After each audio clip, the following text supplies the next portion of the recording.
Alright, so before we start the episode today, by the way, welcome. Hello. Let me shout out Tyler Calvert for reaching 1,000 subscribers. Woo. And I'm a little concerned, bud, because you don't like burgers. What?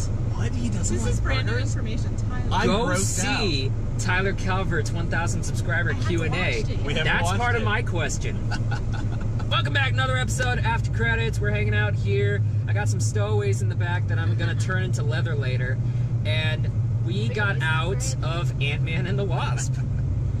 Ladies and gentlemen, welcome to the channel, the BS Review. Very good friends of ours. They're married, so are we, but like, we're... Less married. Is that a thing? Are we less married? We're less we're less seasoned. That's funny, That was okay? such an ill-timed laugh. Welcome to my life. They do a lot of book to movie stuff, so watch their It series where they compare It the book to It the movie, Ready Player One, the book to the movie. Brittany hasn't seen anything. Steven also hasn't seen a lot of things, but I haven't seen a lot of things that are like the social expected things. Yeah, so they got it. So they got a series like you haven't seen blank blank blank. By the way, tell her to watch Rocky on her comments. I need to see that episode. Ooh, called out. If Get the that- internet says you have to do it, you have to do it. Get that shit done.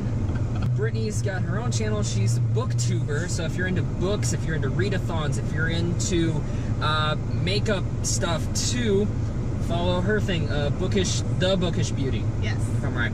They do tags, they like horror, they're good people.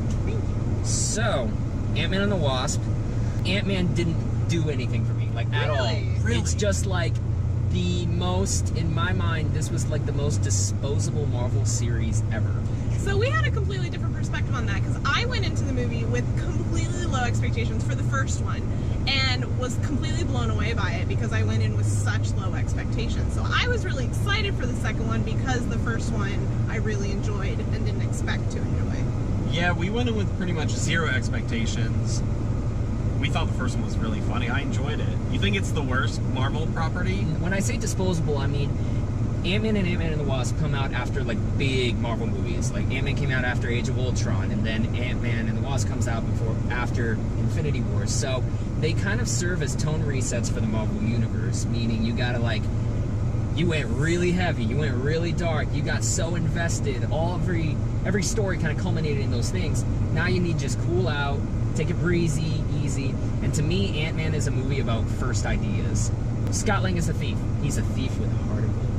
Why is he a thief with a heart of gold? Oh, he's got a daughter. And who's the bad guy? No, it's a corporate asshole. Why does he want it? Money. So the story and the story beats, I'm just kind of like, eh. But what I really like about Ant-Man and what I love about Ant-Man and the Wasp is the comedy, the action, the tone, the speed. They said, this is a Saturday morning cartoon. We're going to crank it up to 11 and just go. And the great thing about that is that unlike some of those kinds of Saturday morning cartoons where it just feels completely off the beaten path and like really unfocused, I thought this was sharp. I thought this was tight, lean. I was blown away by just the cinematography, the editing on this. This is shot straight up to like the upper echelon of Marvel movies for me. So you make a good point with the story, like structural story, the skeletons of the story being kind of things that have been overdone. I agree with your points on what makes it great, but I would also say it's the chemistry between all the actors and the characters. I think everybody meshes together so excellently, and I think most Marvel movies people mesh together pretty well because they're really good at casting, but I still think there's some inconsistencies here and there, even when you're like, oh, it was great, but like, you can tell it was acting, whereas I felt like in this, especially the second one, everybody just feels like they're just perfectly cast. The most important parts are like Hope and Hank Pym. You've got Scott and Cassie, his daughter. You've got a subsect of different little people and relationships, and they all work.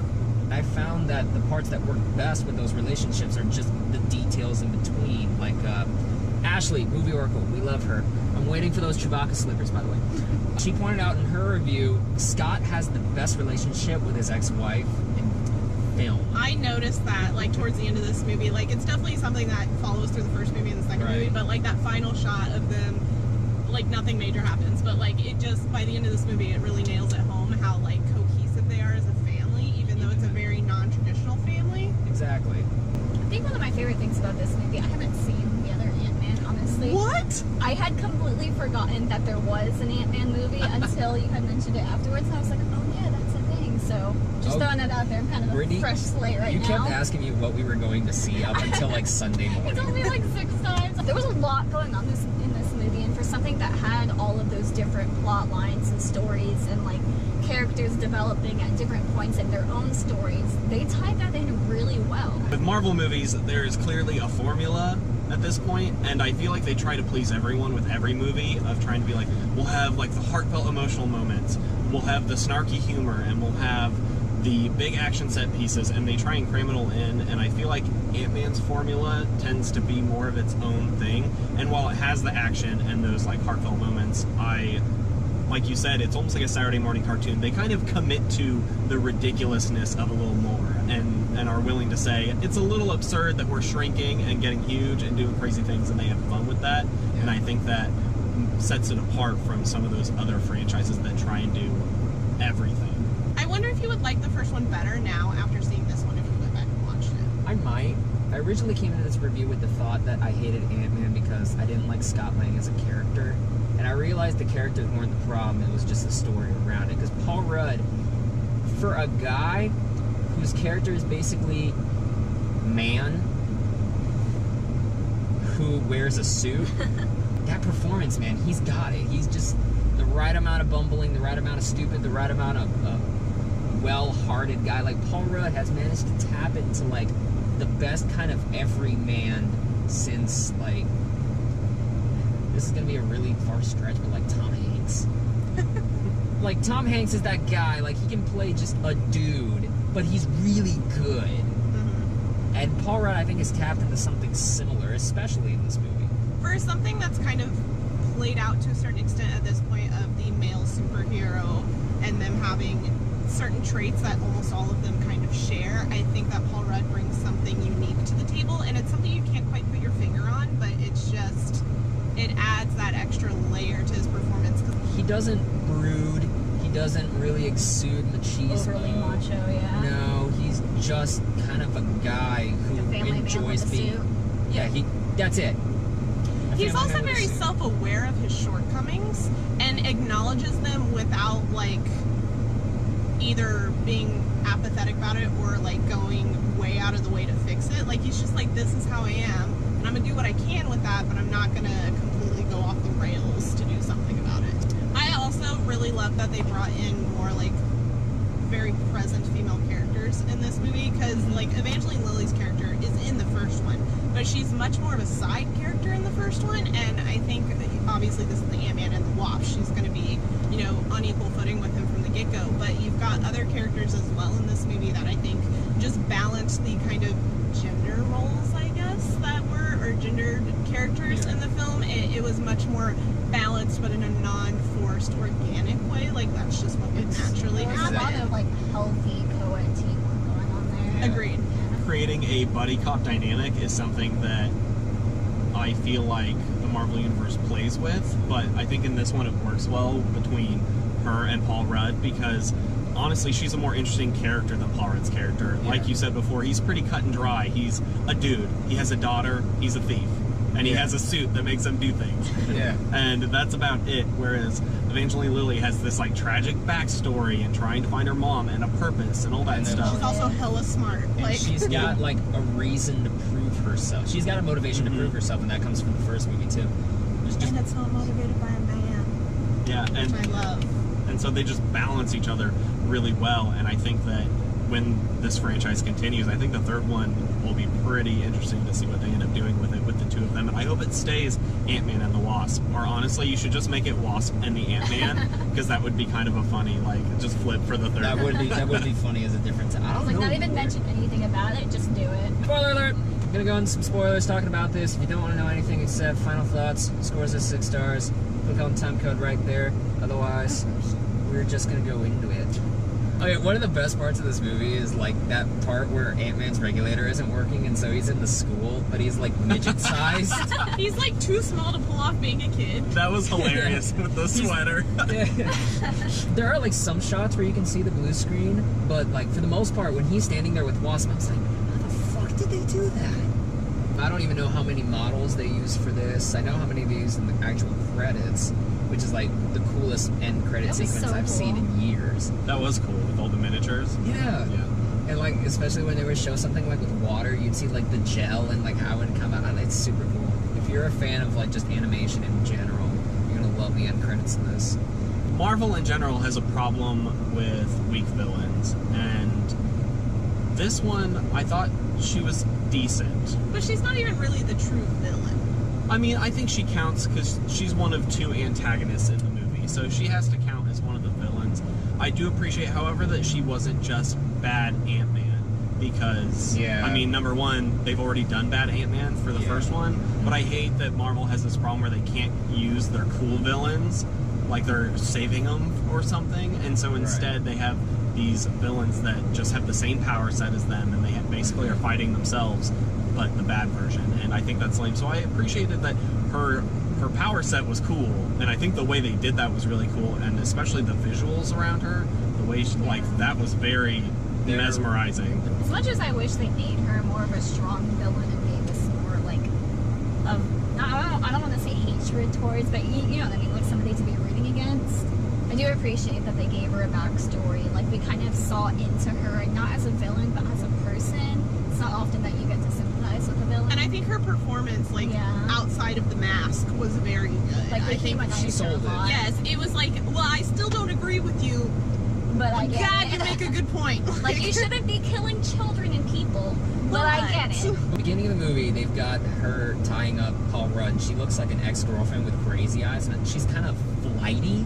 And I was like, okay, this is a really cool, like, twist on the average villain. And then you go into the actual twist, which is like, she's basically a victim of quantum nonsense. She's like Danny Phantom gone wrong. And She's basically just a victim of circumstance. Pretty Like much. she was a kid thrown into the wrong place at the wrong time. She shouldn't have been there. And now then- she's dealing with somebody else's actions. and I thought she was going to be Lawrence Fishburne's daughter. I did thought- too. Lawrence Fishburne's just kind of a dude that showed up to raise He's a her. father figure, yeah. He is a prominent figure in the comics. It was a cool Yeah, I cameo know. to have That Bill was Foster great. Goliath show up Yeah. as like old school Goliath. Like that was cool. I will say one thing I wish they maybe had done differently was I think they could have played up Ghost's unstableness a little bit more, Yeah. and I think they should have played up Michelle Pfeiffer and had her be more unstable. Because being in a quantum realm for 30 years by yourself, She looks you would pretty not good. be stable. It's not even that, but like mentally, I feel Yeah. like she would be a little like that, like smart, crazy kind of, at least at first, and then have to have an arc of like being reintroduced to the world, which I That- know is a Although thing that- that's been done. That could also but- be a look into her character. Like, if she's True. genuinely that good of a person, she seems like a really nice, genuine, wants to help people. It feels like a puzzle piece that they put in there for a purpose, and we'll see if they end up actually using her character. But the way they kind of didn't really explain, but she's like, I'm something different now. Yeah. Feels like that different is going to come back somehow and play into a thing. So they didn't explain that. They at didn't explain all. anything about it. She just goes, I'm different, and then she has healing fingers, and that's it. That first end credit scene when they're sending Ant-Man in the quantum realm, and then Infinity War happens, and Ant-Man's stuck in the quantum realm with these quantum healing particles. And they say something like, oh, don't go into the tardigrade fields, which, as a massive fan of tardigrades, I appreciated that, because they're like space bears. Yeah. I love tardigrades. Yes, they are. They said time vortex, and so I'm like, okay, Captain Marvel's gonna Marvel, take place in I the see. 90s, right? I didn't even think about that. And I was thinking, okay, quantum healing particles. I'm like, that's not for Ghost. That can't be for Ghost. I'm thinking that, like, he's gonna go in some time vortex, and because Captain Marvel's an alien and she's got that kind of quantum realm powers, or like, I don't know, Doctor Strange stuff too, that she could pick him up. I'm thinking maybe she'll be able to travel dimensions or something, pick Ant-Man up, and then like at the end of the movie, whenever Thanos has kicked her ass and she needs to heal, boom, quantum healing particles, photonic lasers and stuff. Like, it's gonna happen. I do feel like that Ant-Man being in the quantum realm will tie in somehow with Captain Marvel, and it is an important point in however It's- Infinity War 2 goes Yeah. down, that It's probably, they're going to pop up somehow. Welcome back. We're out of spoilers. We're here talking about Ant-Man and the Wasp. Final thoughts, scores out of 6 stars. I would give this a 5. I loved everything about this movie, except I really wish they developed the villains, like we were talking about earlier, the villains a bit more.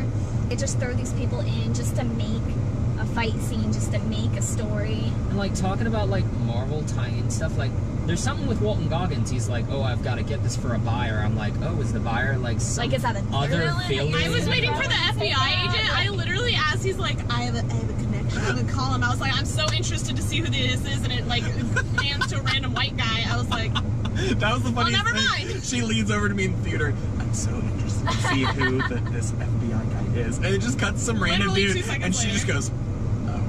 Yeah, you could have made such a wonderful, intriguing character out of her, and while they sort of did, they could have wasn't done it quite better. there. Like, Yeah. she was still sort of disposable. I don't want to use that word, but you know what I mean. Yeah. That's the only reason I would take away a star there. Everything else is wonderful. all right. So I think I would give this a 5.5. I think the original Ant-Man I would have given a 5 on your system, and I think that this movie took it up a notch, and I think it was just really well balanced and well played, but not quite a 6.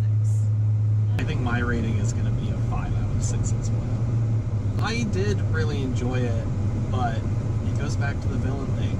I think it's really odd how they dispose of villains by the end of the movie, and it's always wrapped up in so tight a bow. That's what makes Infinity War so good, is that it's inconvenient. It ends in a way that, like, the story's not done, and almost no Marvel movies have the villain, like, still there or available. Like, what happened to the villain getting defeated but making it a way to come back for another day?